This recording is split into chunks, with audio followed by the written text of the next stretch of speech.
بسم اللہ الرحمن الرحیم۔ السلام علیکم تمام دوستوں کو رائز نیوز میں خوش آمدید۔ دوستو ویڈیو شروع کرنے سے پہلے اگر آپ لوگوں نے ہمارے چینل رائز نیوز کو سبسکرائب نہیں کیا تو جلدی سے سبسکرائب کریں اور ساتھ ہی بیل کا آئیکن بھی دبائیں تاکہ ہر نئی آنے والے ویڈیو اور اپڈیٹ آپ لوگوں کو مل سکے۔ تو چلو دوستو ویڈیو کو شروع کرتے ہیں۔ ایک اہم خبر یہ دیتے چلیں، وزیراعظم عمران خان کی درخواست پر قطر نے 53 پاکستانی قیدیوں کو رہا کر دیا۔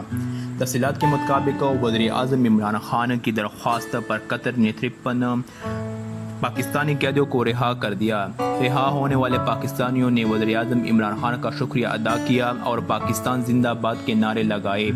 تفصیلات کے مطابق وزیر اعظم عمران خان کی درخواست پر 53 پاکستانی قیدیوں کو دوحہ کی جیلوں سے رہا کر دیا گیا۔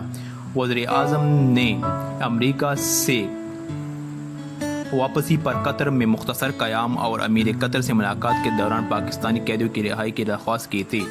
رہا ہونے والے پاکستانیوں کا وزیر اعظم عمران خان کا شکریہ ادا کیا اور رہائی کے بعد پاکستان شہریوں نے پاکستان زندہ باد کے نعرے لگائے۔ رہائی پانے والے قیدیوں کی وطن واپسی کے لیے انتظامات کیے جا رہے ہیں۔ پاکستانی حکام قیدیوں سے رابطے میں ہیں اور انہیں جلد ہی پاکستان روانہ کر دیا جائے گا۔